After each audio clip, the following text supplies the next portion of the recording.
सामाजिक परिवर्तन के सिद्धांत पढ़ रहे थे। सामाजिक परिवर्तन के सिद्धांत में मैंने कल आपको एक रेखीय उद्विकासीय सिद्धांत के अंतर्गत काउंट के सिद्धांत के बारे में बताया था एवं इस एक रेखीय सिद्धांत के क्या मान्यताएं हैं इसके संदर्भ में हमने संक्षिप्त चर्चा करी थी। आज मैं आपको इसी एक रेखीय सिद्धांत के अंतर्गत कार्ल मार्क्स के सिद्धांत के बारे में बताना चाहूँगी। तो कार्ल मार्क्स का सिद्धांत जो था, कार्ल मार्क्स जर्मन समाजशास्त्री थे जिन्होंने सामाजिक परिवर्तन के आर्थिक स्वरूप के सिद्धांत को प्रतिपादित किया। इनका कहना था कि सभी सामाजिक परिवर्तनों का प्रमुख कारक और चालक आर्थिक कारण ही है और सभी परिवर्तन इसके परिणाम हैं। इसलिए मार्क्स ने इस सिद्धांत को आर्थिक निर्णायकवाद भी कहा था। इन्होंने वर्ग संघर्ष के द्वारा परिवर्तन की व्याख्या करी थी, इसलिए इनके सामाजिक परिवर्तन के सिद्धांत को हम वर्ग संघर्ष का सिद्धांत भी कहते हैं। तो कार्ल मार्क्स ने अपने वर्ग संघर्ष के सिद्धांत को 1848 में कम्युनिस्ट पार्टी के घोषणा पत्र के अंतर्गत प्रतिपादित किया था और उन्होंने विवेचन किया था कि आज तक अस्तित्व में जो समस्त समाज है, इनका इतिहास वर्ग संघर्ष का इतिहास है। इन्होंने बताया था कि आज तक जो भी इतिहास समझ में आया है, जो भी इतिहास बना है, वो वर्ग संघर्ष का ही परिणाम हुआ है। दो वर्गों में संघर्ष हुआ है और जिसके परिणाम स्वरूप एक नए समाज की स्थापना हुई है। यानी हर समय समाज में दो वर्गों का उदय होता ही होता है, जैसे कि मनुष्य एवं दास, कुलीन एवं सामान्य जन, उत्पीड़न एवं उत्पीड़क, सामंती व भूदास, शिल्प संघ व उस्ताद कारीगर तथा पूंजीवाद एवं मजदूर वर्ग। तो इन्होंने बताया था कि इनमें परस्पर जो विरोध होता है वो बराबर चलता रहता है और यह विरोध कभी छुपे में होता है और कभी प्रकट रूप में होता है, लगातार होता है तथा जिस लड़ाई का अंत हर बार या तो पूरे समाज के क्रांतिकारी संगठनों में संघर्षरत वर्गों की बर्बादी में हुआ ही हुआ है।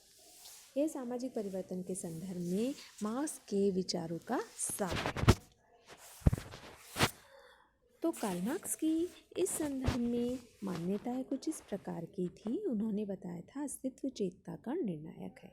यानी मार्क्स की मान्यता है कि अस्तित्व चेतना का निर्णायक है।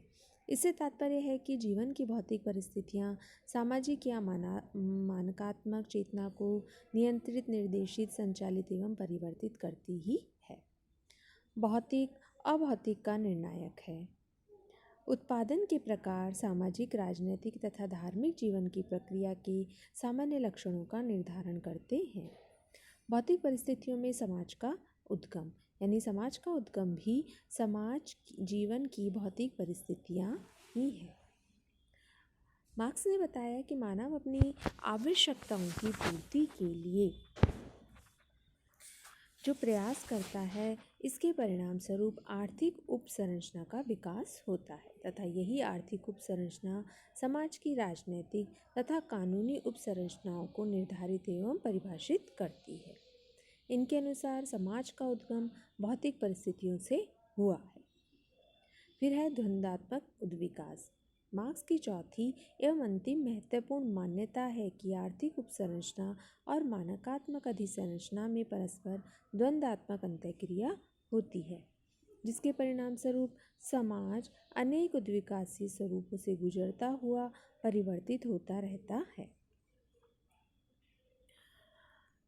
मार्क्स ने बताया था कि इनकी इस मान्यताओं के आधार पर उनका पूरा सिद्धांत टिका हुआ है। उन्होंने इस सिद्धांत की अपनी जो व्याख्या करी वो इसके आधार पर ही करी है। नेक्स्ट हम बात करते हैं मार्क्स के सामाजिक परिवर्तन के स्वरूपों के संदर्भ में कि मार्क्स ने सामाजिक परिवर्तन के स्वरूपों का वर्णन किस प्रकार किया था। मार्क्स ने बताया था कि सबसे पहले जनजातिवादी समाज का स्थापना हुई, यानी सामाजिक परिवर्तन के विकास के क्रम में सर्वप्रथम जनजाति स्वरूप आया। इस जनजातिवादी में समाज शिकार, मछली पकड़ना और कृषि प्रधान होता है। मुख्य रूप से समाज पितृसत्तात्मक होता था। श्रम विभाजन एक विस्तृत परिवार व्यवस्था के रूप में मिलता है। तो मार्क्स का कहना है कि इस प्रकार इन जनजातीय समाजों में निजी संपत्ति एवं श्रम का विभाजन न्यून होता है। दूसरा है सामंतवाद, जब कुछ जनजातियाँ परस्पर मिल जाती हैं और उनका आकार बड़ा हो जाता है तो उसके साथ समुदायवाद विकसित होता है।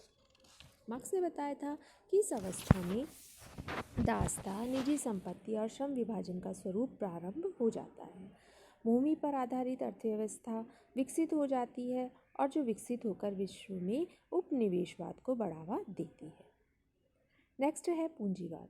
तो इस विकास के फलस्वरूप पूंजीवाद का विकास होता है। इनके स्रोतों पर एकाधित्य हो जाता है। समाज दो वर्गों में, मालिक और श्रमिक में बढ़ जाता है। तो पूंजीवाद की अवस्था स्थिर नहीं रहती है। पूंजीवाद में परिवर्तन आता है। अलगाव के बढ़ने से श्रमिक सर्वहारा वर्ग संगठित हो जाता है और पूंजीपतियों के विरुद्ध क्रांति करते हैं। नेक्स्ट है कल्पनालोकीय समाजवाद। तो पूंजीवाद अपनी समाप्ति की प्रक्रिया स्वयं प्रारंभ करता है। समाज अंतोगत व विकास की चरम सीमा समाजवाद की अवस्था एवं स्वरूप में पहुंच जाता है। मार्क्स का कहना है कि कल्पनालोकीय समाजवाद की अवस्था में श्रमिक वर्ग व सर्वहारा वर्ग की क्रांतिकारी तानाशाही स्थापित हो जाती है, जो निजी संपत्ति के अधिकारियों को समाप्त कर देती है। समाज के इस वर्ग में वर्ग समाप्त हो जाते हैं और व्यक्ति पूर्ण रूप से समाजी बन जाता है। तो इस प्रकार समाज व प्रकृति पुनः संगठित हो जाते हैं और मार्क्स ने बताया था कि इस प्रकार समाज जो है वो इस प्रकार जनजातीयवाद से के प्रारंभिक स्वरूप में दोबारा लौट जाता है, जहाँ व्यक्ति अपने भौतिक तथा सामाजिक कारणों से घनिष्ठ रूप से संबंधित हो जाता है। तो कार्ल मार्क्स द्वारा प्रतिपादित सामाजिक परिवर्तन के विकास के स्वरूपों के चरणों को हम अग्रशित एक चित्र द्वारा उसे प्रदर्शित कर सकते हैं। जैसा कि समाज के विकास के स्वरूप बताए, इन्होंने जनजातिवाद बताया, फिर इसमें सामंतवाद में देहाती आधार था, पूंजीवादी था जिसमें श्रम व वस्तु थी, तथा कल्पनालोकीय में वर्गहीन था। अर्थात कहने का अर्थ है कि इन्होंने जो कल्पनालोकीय समाज बताया इसे वर्गहीन बताया, कि इस प्रकार के समाज में किसी प्रकार के वर्गों का निर्माण नहीं होगा। अब हम नेक्स्ट बात करते हैं कार्ल मार्क्स के सिद्धांत की आलोचना के बारे में। तो यद्यपि कार्ल मार्क्स ने अपने सिद्धांत दिए, लेकिन इनकी शब्द योजना अस्पष्ट तथा अनेकार्थ होने के कारण एंजल तथा भिन्न भिन्न व्याख्याएं विभिन्न समाजशास्त्रियों, लेखकों, मार्क्सवादियों, अमार्क्सवादियों ने करी। जैसे सर्वप्रथम हम बात करते हैं निर्णायकवाद की अवधारणा।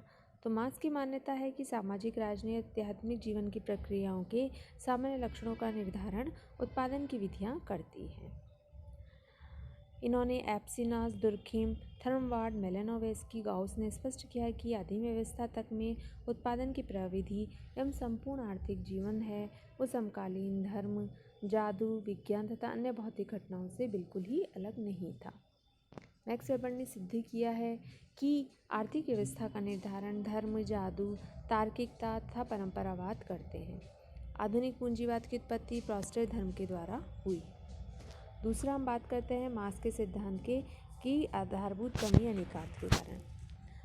इसमें स्पष्ट किया गया था कि समाज अन्य विद्वान जो परिवर्तित कानून, धर्म में बौद्धिक कारक जो प्रारंभक रखता है तथा आर्थिक कारक उसका कार्य है। विभिन्न अध्ययनों में ऐसे कारणों के अध्ययन किए गए जिसमें आर्थिक तथा अन्य कारकों का परिणाम हुआ। नेक्स्ट हम बात करते हैं मार्क्सवादी सिद्धांत की वर्ग संरचना को पुराना माना गया है। तो अब तक के अस्तित्व में रहे समाजों का इतिहास वर्ग संघर्ष का इतिहास है, यह था मार्क्स का कथन। लेकिन मार्क्स के इस कथन को भ्रमपूर्ण बताया गया है, क्योंकि वर्ग सहयोग वर्ग विरोध से अधिक सार्वभौमिक घटना है। वर्ग संघर्ष ही एकमात्र ऐसा गत्यात्मक कारक है जिसके द्वारा मानव जाति की प्रगति हुई है। समाज के वर्ग के अतिरिक्त अनेक प्रकार के विरोध तथा शत्रुता होती है, जिसे प्रजाति, राष्ट्र, धर्म एवं राज्य के संघर्ष। विद्वानों का कहना है कि जब युद्ध झगड़े आदि होते रहते हैं तो समय अनेक वैज्ञानिक शांतिपूर्वक खोज करते हैं, आविष्कार करते हैं, जिससे समाज का विकास होता है। नेक्स्ट है अतार्किक अवधारणा। तो समाजशास्त्रियों का मत है कि मार्क्स की द्वंद्वात्मक अवधारणा अतार्किक तथा अवैज्ञानिक है। मार्क्स एक स्थान पर कुछ लिखते हैं तथा दूसरे स्थान पर कुछ और। तो मार्क्स कहते हैं कि भौतिक पदार्थ विचारों के निर्णायक हैं समाज के विकास के लिए मजदूरों को जागृत करना होगा तथा अपने विकास एवं अधिकारों को प्राप्त करने के लिए चेतना पैदा करनी होगी। तो इससे स्पष्ट होता है कि मानवीय चेतना एवं विचारों का महत्व है, जबकि उनका द्वंद्वात्मक भौतिकवाद भौतिक पदार्थों के द्वारा मानवीय चेतना को परिवर्तित करने का दावा करता है। तो इस प्रकार मार्क्स के सिद्धांत की दिया और उसकी कुछ आलोचनाएं भी दी गई।